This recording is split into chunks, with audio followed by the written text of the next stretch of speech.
Yo, what is going on, everyone? My name is Nick, or the Notorious Fantasy, and in today's video, we're going to be talking about my week number 2 wide receiver start or sit decisions for fantasy football in 2021. Inside today's video, I'm going to be going over every single game from Thursday Night Football all the way until Monday Night Football, and I'm going to be telling you guys whether I believe you should start or sit the notable wide receivers in each and every single matchup. But before we get into the breakdown of all of the week number 2 games when it comes to the wide receiver position, I would like to ask, if you are new to my channel and you do end up enjoying today's video, to please make sure that you hit that subscribe button down below. Not only is it free, I put out content every single day to help you guys win your 2021 Fantasy Football Championship. And while you're down there, whether you are new to the channel or not, please make sure you'll hit that like button down below to help boost this video up the algorithm so that more beautiful people like yourself can see today's video. I'd also like to ask that if you guys have a Twitter and would like to follow me, I tweet about all of the NFL breaking news, all the news that happens fantasy football related. I will retweet it. I will talk about it on there, as well as just giving you guys my thoughts overall on the week on fantasy football. Make sure you follow me there on Twitter if you would like,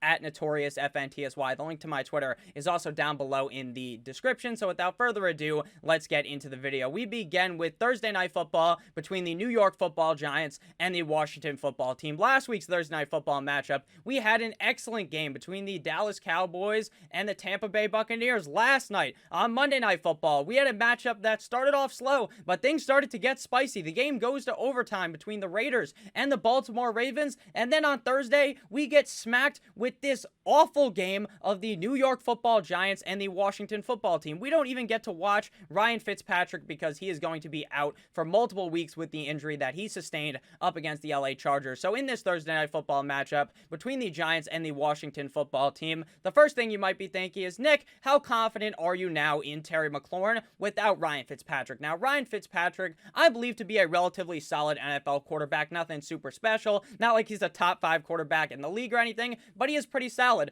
But the movement from Ryan Fitzpatrick to Taylor Heinicke, to me, isn't all that much. Now, it's not necessarily minuscule, right? Obviously, if you have Terry McLaurin, you would prefer Ryan Fitzpatrick to be in the game, because Ryan Fitzpatrick does this thing where he basically just laser locks onto one wide receiver on the team, and he just feeds them the ball. If you guys remember 2019, Devontae Parker has this excellent season in Miami. Why is that? Because Ryan Fitzpatrick was force-feeding this motherfucker the ball every single game. Then that was exactly what was probably going to happen here with Terry McLaurin, who looked pretty solid up against a stout LA Chargers defense last week. But with that said, he looked fine with Heinicke, so I think Taylor Heinicke will be perfectly fine for the production of Terry McLaurin. But what's crazy is early on in the offseason, I was talking up Terry McLaurin, talking about how, hey, look, we finally have Terry McLaurin with a reliable quarterback, with Ryan Fitzpatrick, with a guy who's going to be the quarterback the whole year, right? If you guys remember last year for Washington, they're just fucking, it's like a circus. They're just throwing these quarterbacks in and out all the time. You get Dwayne Haskins, you get Kyle Allen, you get all these quarterbacks, you get Alex Smith, and then eventually you get Taylor Heinicke in the playoffs up against the Bucs. This year, I'm like, you know what? It's going to be the Ryan Fitzpatrick show. And guess what? It wasn't, because Ryan Fitzpatrick ends up getting hurt. So now it's Taylor Heinicke time. Terry McLaurin will be perfectly fine here up against the New York Football Giants. For the Giants, I'm starting Kenny Golladay as well as Sterling Shepard. Now, Kenny Golladay in his first game, they bring him in there. They back up the fucking Brinks truck. They bring out this huge lottery winning check. They give him all this money, and guess what happens? For some reason, he's just not the featured receiver. They're throwing it to Sterling Shepard a lot. And guess what? If you drafted Sterling Shepard, congratulations, because we may be in a scenario where they don't use Kenny Golladay as the full-on alpha wide receiver like I believed. I believe that, hey, there's a reason why they paid this man all this fucking money. There's a reason why, because they want to make sure that Daniel Jones is the guy, or if he's not the guy, because if he can't produce with an alpha wide receiver like Kenny Golladay, then clearly he's not the answer to this team. He's not the franchise guy. But instead, Daniel Jones is feeding the ball to Sterling Shepard. Now, could that be attributed to the fact that Sterling Shepard's been with Daniel Jones for so long? Kenny Golladay, banged up in the offseason, doesn't practice much in training camp, doesn't play in preseason, and now maybe he doesn't have that elite chemistry with Daniel Jones that maybe Daniel Jones and Sterling Shepard have. That is probably the exact answer. So a couple weeks from now, I think we're going to start seeing the resurgence of Kenny Golladay, where he becomes the true number 1 option in New York, and he is being fed by Daniel Jones. But right now, I'm still starting him. This is a tough matchup, though, up against the Washington Football Team, so I don't love either of these players this week, but I would be fine starting them, and I still do like Terry McLaurin a lot. Even with Heinicke being the guy, I am going to be sitting down Dyami Brown. I thought he looked looked all right in that matchup up against the Chargers, but nothing special enough for me to want to start him here up against the Giants. Next game here, we begin with the Sunday slate of the New England Patriots at the New York Football Jets. The Jets, in Zach Wilson's first ever matchup, they started off that game. It was a complete and utter rocky road like the fucking ice cream you can get at Dairy Queen. And then eventually, things started to go good. And it's like, wow, are they going to upset mono man Sam Darnold here in Carolina? Obviously, that's not what ended up happening, but Zach Wilson looked pretty good to me, and I'm pretty confident in Corey Davis in this matchup up against the Patriots. Now, the Patriots defense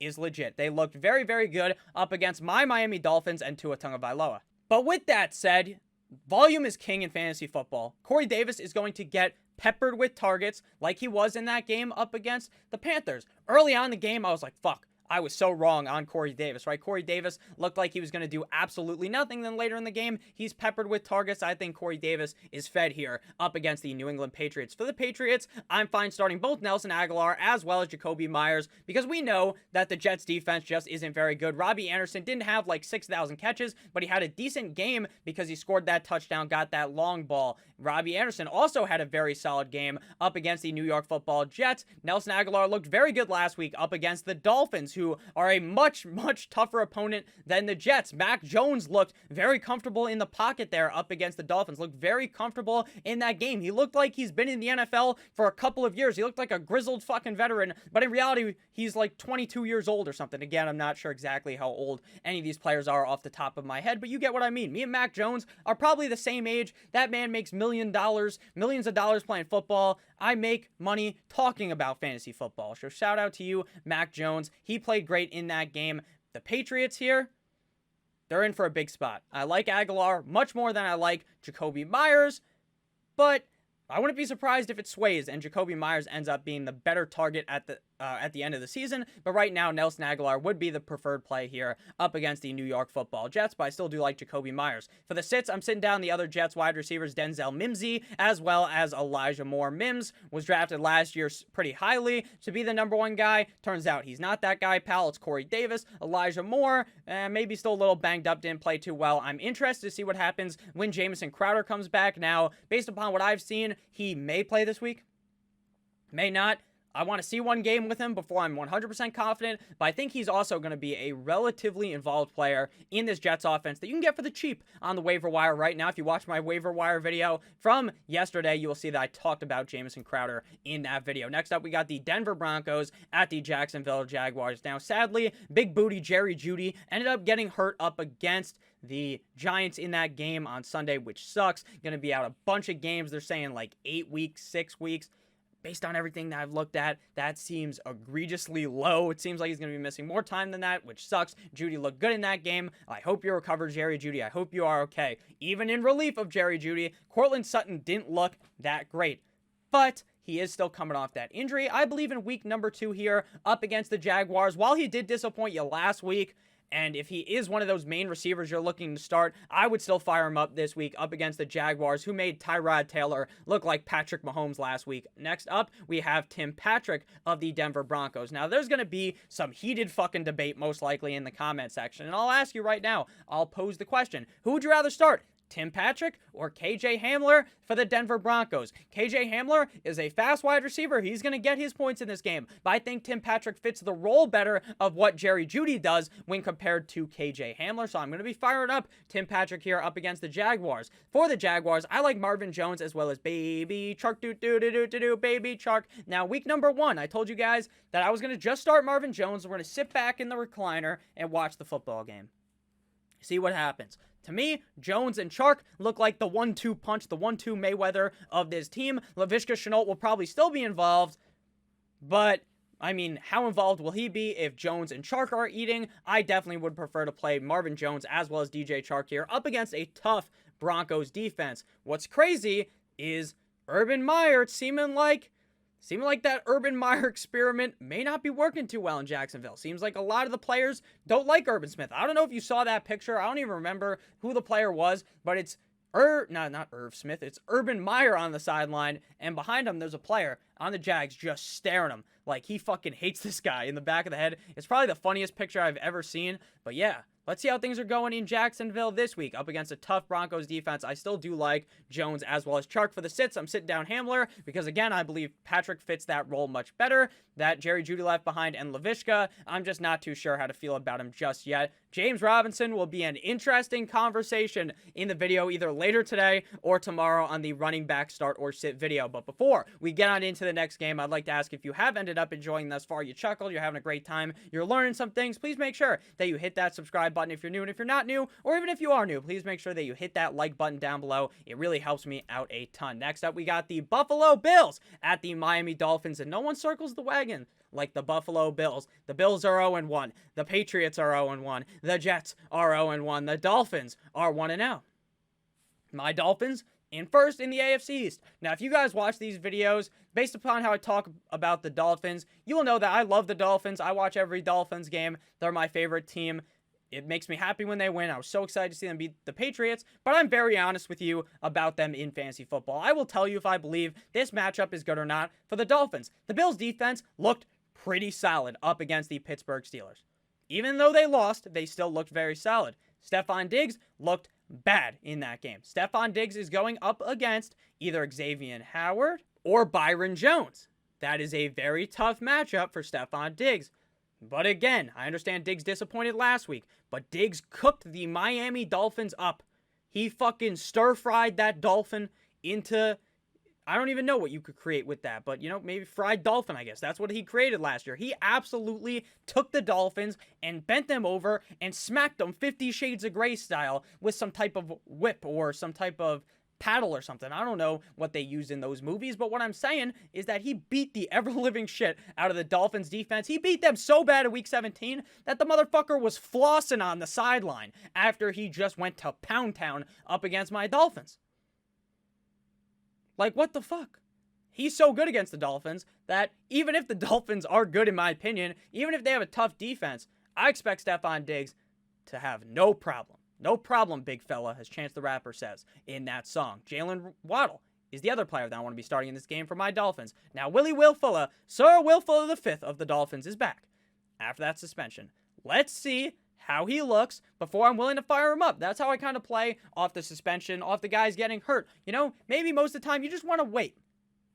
You see what happens. This is a tough Bills defense. How's this going to work with Tua? Is Fuller the guy? Is Waddle the guy? Is Parker the guy? My best guess is that Waddle looked very good up against the Patriots. He had one drop. Maybe it was a off throw from Tua that seemed like that was kind of bad, but then he obviously scores a touchdown. He looks good in that game. I think Waddle will be perfectly fine up against the Bills, but he's not a guy that I'm overwhelmingly like. If I was talking about must starts, Jalen Waddle wouldn't necessarily be a must start player this week. For the sits, I'm going to be sitting down Cole Beasley as well as Emmanuel Sanders, as well as Gabriel Davis. Now, he's not on the graphic, but the only wide receiver I feel ultra confident in starting is Stephon Diggs in this game up against the Dolphins defense. For the Dolphins, again, Will Fuller and Devontae Parker are going to be sits for me. I really want to see how this game pans out before I have a super confident decision before I'm super confident in telling you really who to start or sit from the Miami Dolphins. Next up, we got the San Francisco 49ers at the Philadelphia Eagles. The 49ers almost lost probably the easiest game ever up against the Lions.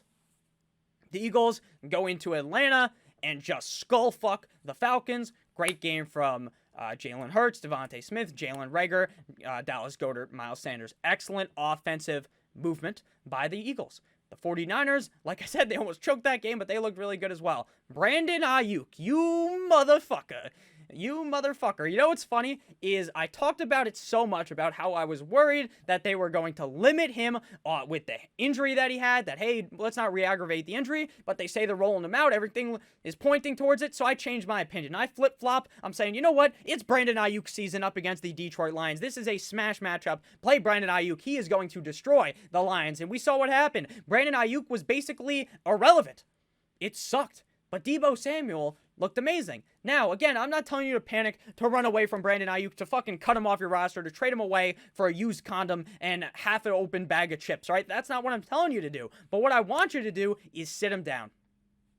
Sit him down this week. If he balls out, then guess what? In week 3, you fire him up. It's pretty simple. But now, I'd rather be safe rather than sorry here up against an Eagles defense that looked very good, But I don't think the Eagles really have that good of a defense. I think the Falcons offense just struggled mightily. So Debo is a start here up against the Eagles. Ayuk is a sit for the Niners. For the Eagles, I want to be starting Devontae Smith and sitting Jalen Reagor because of the Niners defense. Now I know, Nick, didn't you watch the game up against the Lions? The 49ers defense didn't look very good up against Jared Goff. Maybe that happens again, right? Maybe they get into this weird run at the end of the game where the Eagles play good and Jalen Reagor looks good. Maybe.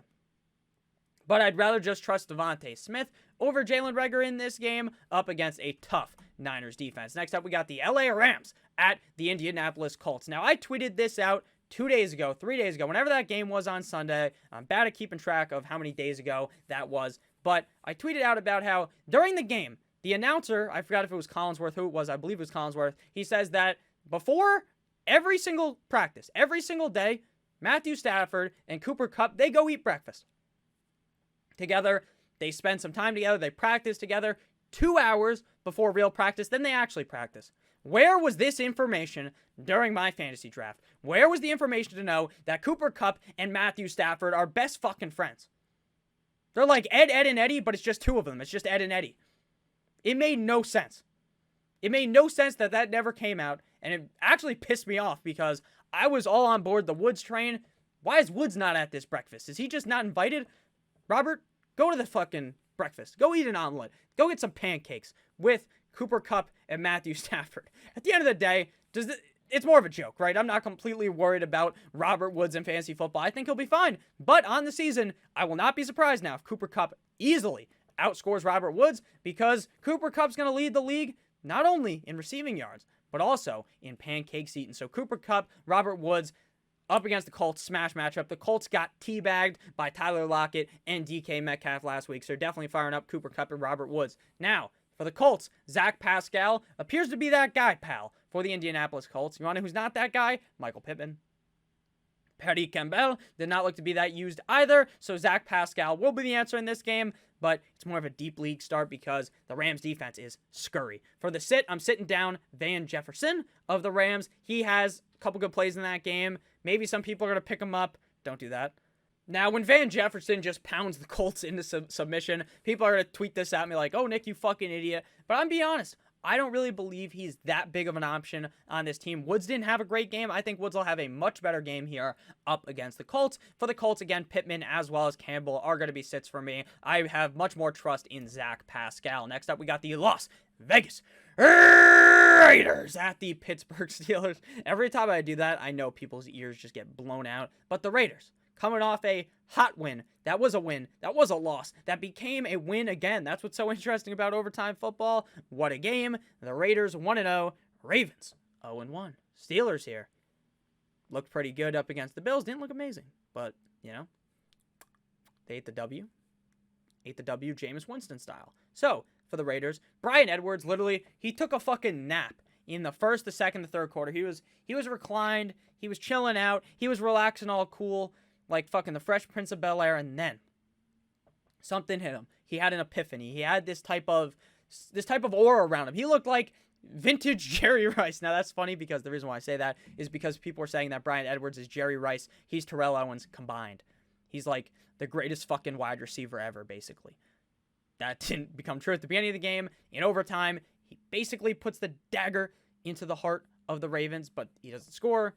It is what it is. They still win the game. Bryan Edwards looked very good. I'm confident here up against the Steelers with Edwards. Deontay Johnson of the Pittsburgh Steelers, Deontay Johnson, as well as Chase Claypool are starts. The Raiders defense got cooked up by Hollywood Brown, by Sammy Watkins, by a bunch of players. They did not look very stout, so I like Johnson and Claypool in this game. Mr. Boo-Boo Smith-Schuster, Juju, Mr. Corvette, TikTok boy himself, is going to be a sit yet again in this matchup. I'm going to also be sitting down Hunter Renfrow and Henry Ruggs. Renfrow looked hot in that game, looked very good. Let's see how it looks like now with Edwards more involved early on in the game, and then Ruggs is going to be a sit for me as well. Next up, we just went backwards. We got the Bengals at the Chicago Bears. Jamar Chase, baby. What a game. What a game up against the Minnesota Vikings. Everyone, including myself, gets on the microphone and says, hey, Jamar Chase, sit him down in fantasy. This is not your week. You're struggling in practice. You're saying you can't see the fucking football because it doesn't have the white stripes that it has in the NCAA. He's saying all this shit. It seems like, dude, this is the most obvious sit ever. You sit him down, a couple weeks in the season, the rust comes off in preseason. He doesn't do anything. In training camp, he's dropping the ball. And then after the game, Jamar Chase is about to come up to do the interview after, and he's like, hey, I don't even remember exactly what he said, but it was something about how I thought Jamar Chase drops the ball all the time, shit like that. Come on, man. Like, what? How are we supposed to know this was going to happen? Every report pointed toward Jamar Chase being absolute dog shit, being rusty. He didn't look good at all in preseason. It was the easiest sit of my lifetime, and he ends up going out there and just pounding out the Vikings. And I will be the first one to say that I was completely wrong. Jamar Chase, he's legit. There was no rust. There was no check, as Conor McGregor would say. So I don't know. I don't know what the hell happened. I don't know what changed. If like a light switch and hey, it's the regular season, it's time to ball. Maybe that's what happened for Jamar Chase. Great game though. Round of applause. Round of applause for you, Jamar Chase. You proved me wrong, and you're starting here up against the Bears. I'm also starting Mr. Higgins up against the Bears, who looked all right in that matchup up against the Vikings. Robinson. Nick, you told me to start Allen Robinson last week. Why didn't he do that good? Well, he's playing the Rams, which is a tough matchup, but I thought he'd be fine. Someone get Andy Dalton the fuck out of here, man. Someone take Andy Dalton and throw him out of here. Justin Fields needs to be the quarterback. If Fields was here up against the Bengals, Allen Robinson might be the best wide receiver in fantasy this week. I'm still playing him, though, with Andy Dalton in a revenge game up against the Cincinnati Bengals. Darnell, here comes the Mooney. Also a start up against a not-so-hot Bengals defense. I'm going to be sitting down Tyler Boyd. I feel like Jamar Chase is clearly a very big part of this offense, and that does knock Tyler Boyd definitely down a peg. Next up, we got the Texans at the Cleveland Browns. We're about 2/3 into the video thus far, so please make sure if you have ended up enjoying to hit that subscribe button down below. If you're new, make sure you hit that like button as well. Next up, we got the Texans at the Browns. Brandon Cooks. He's also one of those guys where it's like, I trusted Brandon Cooks, but I didn't instill my 100% confidence on the Start Sit live stream on Thursday, Sunday. Make sure you check those out on every Thursday and Sunday. I live stream before the games. So I'm sitting there and I'm saying, you know what? I like Brandon Cooks, but I don't like Tyrod Taylor. And then Tyrod Taylor comes out there. This man looks like Patrick Mahomes or something up against the Jaguars. He dissected them. He destroyed them. Brandon Cooks is the focal point of this offense. Fire him up this week up against the Browns. I talked about Brandon Cooks all offseason, how much I liked him, and for some reason, my brain, I had a mental battle with myself, and I lost to my own brain. I lost to my own thoughts inside of my brain, but now this week, Brandon Cooks is back in my lineup. Next up, we got Jarvis Landry and Odell. Odell did not play. The Browns lose to the Chiefs. Hard to beat the Chiefs unless you drop like 52 points. The Chiefs are down all game. The Browns are beating them down, and then obviously, like every time you watch the Chiefs play, they come back. I've made this analogy a bunch of times. You can literally be sitting in your chair. It's a commercial. You go to take a piss. Maybe you want to go ahead and grab a drink out of the fridge. Maybe you want to go ahead and make a nice snack. Put the pizza rolls inside the microwave. You're gone for literally 4 minutes, maybe 3 minutes, and the Chiefs have now scored a touchdown. Maybe they've scored 2 touchdowns because that's just how good the Chiefs offense is. So it's very hard to beat them. I understand that has nothing to do with this really, but Jarvis looked all right without Odell. Odell does not play. Here up against the Texans, though, you have to play him. The matchup is too juicy. And I'm sitting down Mr. Danny Amendola. Welcome back to the NFL. Danny, you looked very, very good up against the Jaguars. Next up, we got the New Orleans Saints at the Carolina Panthers. Mono Man Sam in that revenge game up against the Jets was dissected him. He was cutting him up O.J. Simpson style. And I believe that he will have another solid game here up against the Saints. Now, the Saints up against the Packers, that was one of the most unexpected games of the week. Now, would I have been surprised if the Saints won? No. I think the Saints are a good team, but Rodgers, what happened there? But with the Saints, what the fuck happened to Marquez Callaway? Where was he? Deontay Harris is eaten, Juwan Johnson is eaten, but Marquez Callaway is nowhere to be found. Now, does that mean he was a bust? No. Don't just drop him off your team. Wait till this week. Wait to see what happens, because I guarantee you if the Packers were fighting back into that game and not just crying in the corner in fetal position, then maybe the fucking Saints would have thrown the ball more. Jameis barely threw the ball in that game. He threw 5 tugs. He got 5 tugs. You want to know who'd happy getting 5 tugs? Fucking Robert Kraft. But, look, that was not great.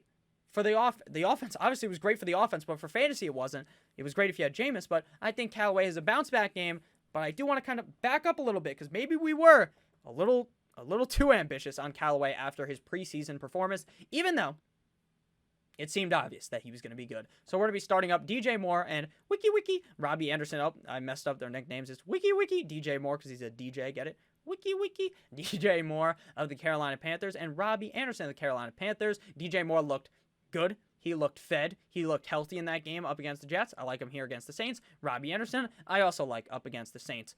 Terrence Marshall is a guy that I talked about, or maybe I talked about in the waiver wire video. I believe I did. He's not a guy that overwhelmingly ate in that game, right? He didn't score a bunch of fantasy points against the Jets.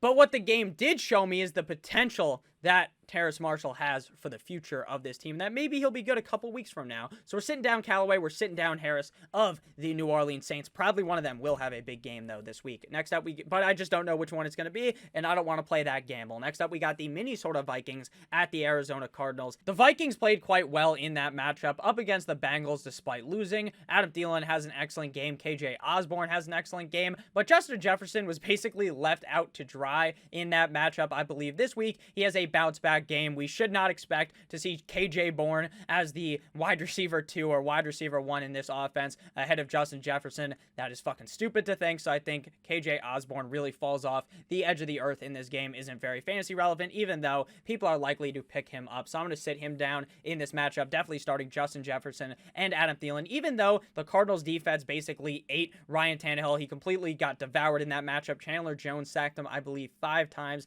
in that game. Was not very good for the Titans offense, but I think the Cardinals defense kind of comes back down to earth, and the Vikings can still play quite well against them. D-Hop, obviously, you drafted him super high. You're playing him every week regardless of the matchup. I'm sitting down Osborne, like I said. Christian Kirk has this huge game, this explosive game, and it's a tale that has been shown throughout the years. It's a tale of Christian Kirk. Has a big game, then maybe he has a second big game, right? Maybe this week he just butt fucks the Vikings, right?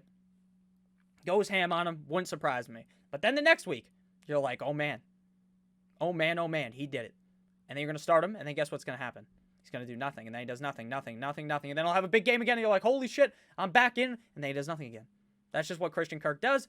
I hope that maybe he finds that consistency this year. Maybe this is the year where he proves me wrong. But in the past, that's what he's always done. So don't expect him to score like 20 points, 15 points. Don't expect him to be a top 12 receiver on the week like he was last week, because it's very unlikely that that is going to happen. I'm also setting down Rondell Moore. Next up after this, we have a matchup between the Atlanta Falcons and the Tampa Bay Buccaneers. I'm going to be starting up Calvin Ridley in this matchup. Now I understand the Falcons disappointed in a big way last week. I thought this was going to be a back and forth affair between them and the Eagles. But instead, this game ended up being a very one-sided affair as the Eagles just ran away with the game. The Falcons seemed like they had no idea that they were playing a real football game. But Calvin Ridley typically drops a deuce on the Buccaneers. If you look at his career, that is where some of his best games ever have been played, up against the Buccaneers, even though they have a tough defense. I'm going to continue to rely on Mr. Calvin Ridley. For the Bucs, Evans, Godwin, and Brown are all starts in this matchup. I understand Mike Evans disappointed big last week up against the Cowboys. That was a really easy matchup.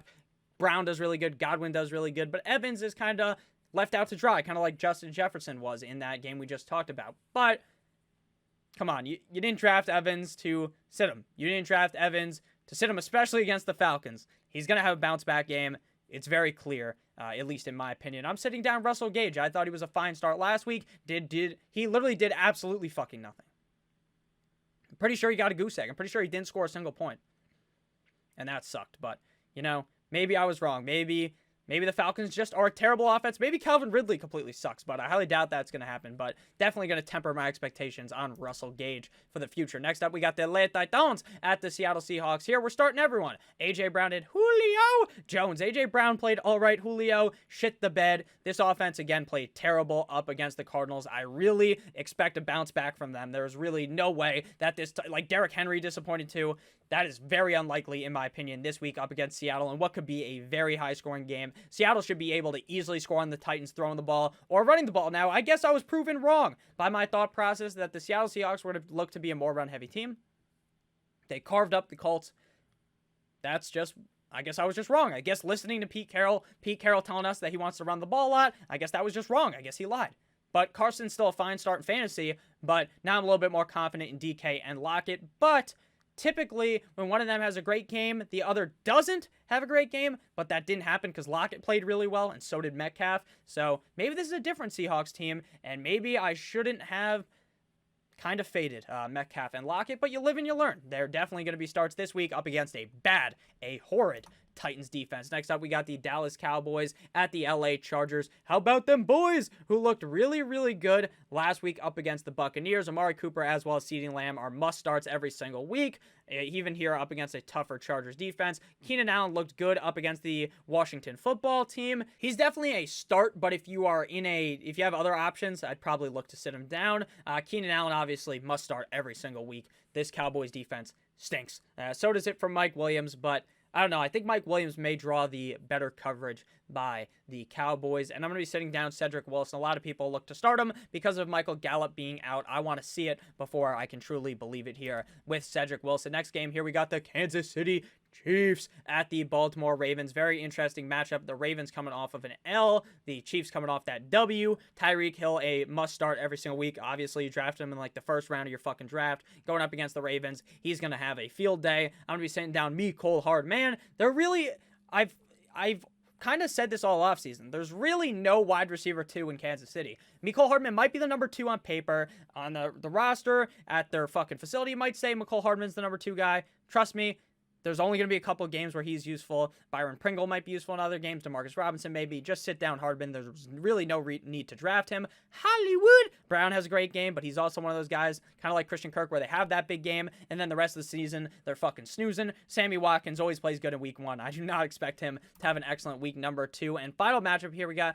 Monday Night Football between the Detroit Lions at the Green Bay Packers. Here we're firing up Davante Adams. But Nick, the Packers played so bad last week. You saw what happened.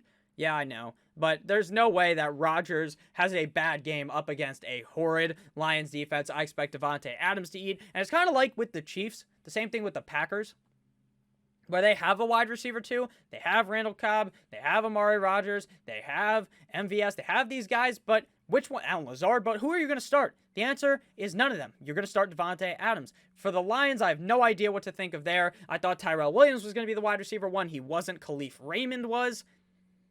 How are they going to fare against the Packers? Probably not well. So I'm going to sit down all of the Detroit Lions wide receivers in Tyrell Williams and Khalif Raymond. And if the Packers play bad against the Lions, then Rodgers should just go fucking be the host of Jeopardy, because that would be embarrassing. So thank you guys all so much for watching. If you did end up enjoying, please make sure you hit that subscribe button down below. Again, not only is it free, I put out this content every single day. I love you guys so much. I hope you have a great rest of your guys' day. Thank you guys again for 17,000 subscribers. Have a great rest of your guys' day. As always, goodbye.